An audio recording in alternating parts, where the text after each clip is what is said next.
that society affords to you. You can be so free. You can be free spiritually, naturally, but if your mind is not free, you're still caged.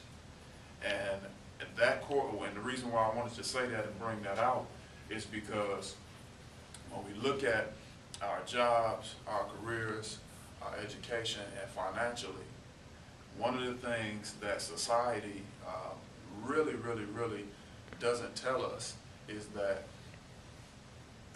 if you don't, let me say it like this, education, I believe that education, and not so much education in a school setting, but education and self-education, spiritual education is one of the most important things you can do to set yourself free financially and otherwise. And the reason why is because when you begin to educate yourself, what you're doing is you're opening yourself up to different concepts. You're opening yourself up, as Marcus said, to other people's experiences, okay? And in that movie, In Time, that we saw, or that I had y'all watch, one of the things that happened was the currency of that, in that movie, was time.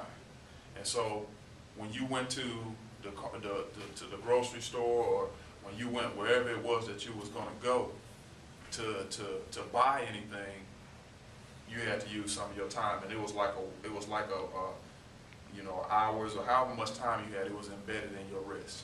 Okay, and so what they would do is they would scan it, and then if it was 5 minutes for a cup of coffee, 5 minutes would come off of your lifespan, basically. And that's a very interesting concept because, in essence, what we're doing today is when time is not currency in terms of you're using it to buy things, but time is a form of currency. It is a form of currency, and it is a form of exchange. Why am I saying that? Because when you look at it, how are you spending your time? How are you spending your time? How are you investing your time?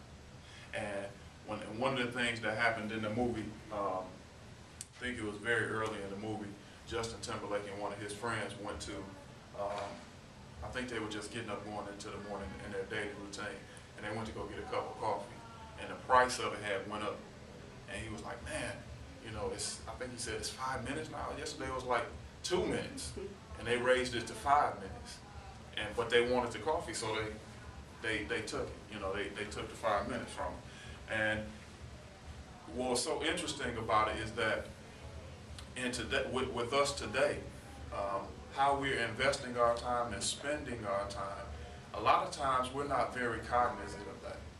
And the reason why I know that we're not cognizant of how we're spending our time and investing our time is because if we were cognizant of how we're spending our time and investing our time, then we might be a little bit farther down the road financially.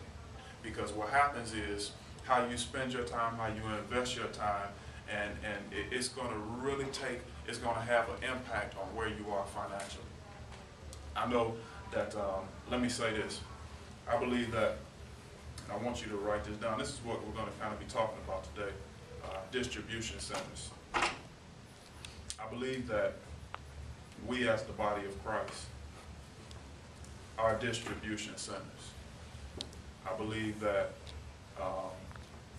a distribution center, let me read this off to you, what a distribution center is, and this was interesting, and the Lord had been dealing with me about this for several weeks now. But a distribution center is a center for a set of products, is a warehouse or other specialized building, often with refrigeration or air conditioning, which is stocked with products, goods, to redistribute to retailers, to wholesalers, or directly to consumers.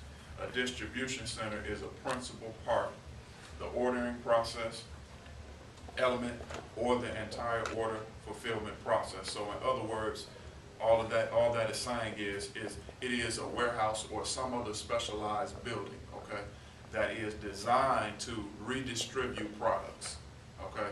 So in order for you to be a distribution center, two things have to happen. Number one, things have to be coming in, but then also things have to be going out, right? So things have to be coming in and things have to be going out. Okay, and so we are distribution centers, and I want you to keep that in mind. But I want us to do this exercise really quickly. Everybody got a sheet of paper. And then use your phone. Yeah.